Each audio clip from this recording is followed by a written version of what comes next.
Hey guys, Scott here from DTFF. We're going to show you a sprinkler setup tonight with our current sprinkler crew that's working right now for training. I'm just going to come over here real quick, show you what we got. So we made some sprinkler boxes that just have 6 to 12 sprinklers in it, depending on the size. These ones have 6. So basically, the sprinkler setup is these are invert heads that's probably about 70 feet, and then they have this little setup here where we can screw it to a 2x4 or the side of the structure or anything else, like a telephone pole, anything like that. Keeps it away from the structure so we can get a little bit of an angle, and hooks it right to an Econoline hose, which is essentially a garden hose, like that. We're going to show you how we hook it up with 2x4s and also off the building.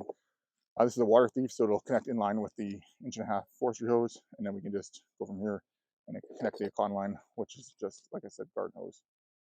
And we also have a 3-way valve that'll direct the flow, and we're going to make a closed loop system here, which is what the people are working on now. So we're going to come over here real quick. So we have our portable tank with our foot valve for the heart suction, runs through the portable pump, goes out to the 2.5, which connects to the gated Y over here. Into here, and we're going to come out into the closed loop system. So basically, it runs around in a circle, which creates the same pressure on the line rather than high pressure, low pressure.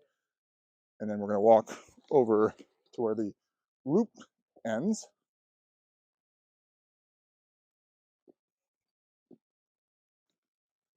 We have a water thief manifold going on here, so we're going to connect 2 sprinklers to this system. One's going to go off to the right, one's going off to the left, and basically we're just going to hook up from there, and we'll get some sprinklers on this roof. So the sprinklers are important because it raises the humidity level to prevent the fire from encroaching. It also gets rid of that ember storm that often occurs. Most fires actually happen from the ember storm, not from the direct flame front. We'll come back in a minute once it's all set up. Hey everybody, Scott here with DTFF. We've completed our sprinkler setup on this very small structure. So obviously one sprinkler would have done the business on this one. We're just putting 2 up to show 2 different setups for the sprinkler setup.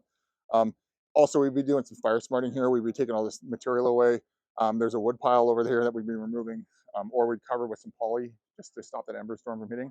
But just for the principle's sake, what we have up there, we've screwed a sprinkler right to the outside of the building, and it's got that nice angle on it, so it actually comes out over the roof line and above, and it gets that whole area covered.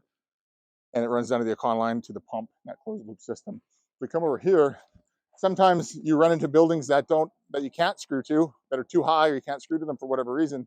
So we can do what's called a flagpole. We have a couple 2x4s, and we carry these on our trucks, and we can just make it as long as we want. So if it was even taller, we could do 3 of these 2x4s together. We carry a screw gun and some screws with us, screw it together, and then just tie it up with using some cord we have that's also in those kits. So basically, it flagpoles it right up nice and high and gets it out of the way without us having to even use a ladder. I understand that this is a metal roof, but again, this is all for training purposes. We're just going to flash at the pump in a minute, and we'll get some water going.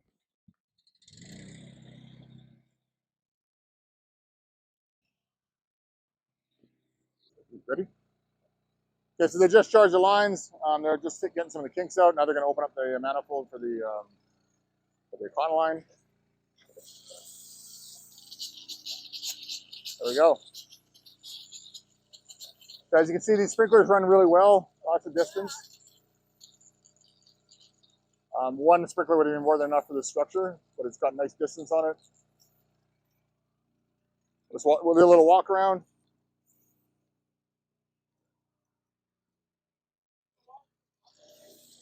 So as you can see, even if we didn't do the fire smarting around this building for the extra material, the sprinkler is more than covering it all. It stops that ember storm from coming, and it's got a really good coverage, really good reach. We get about a half an hour of coverage off of 6 sprinklers off of a 1,000-gallon tank. So right now we'd have a lot more than that because we only have 2 running.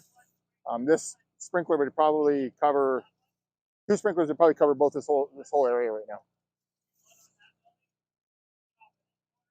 That's sprinklers.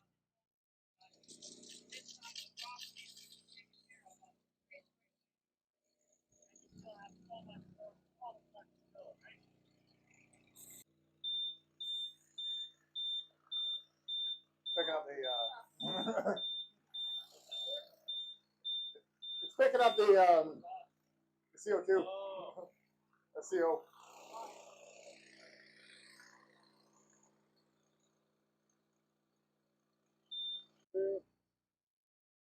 Scott here one more time. So we've let the sprinklers run for about 5 minutes now.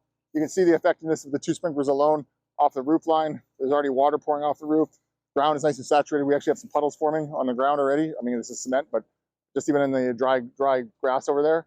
If you come over here a little bit, we're gonna get Todd nice and wet, our cameraman.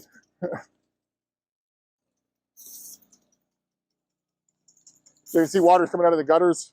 So that's how much we're getting in 5 minutes. Lots of water. You can actually take a sock or a rag, shove that into that gutter and or that hole, and fill those gutters up so it pours out.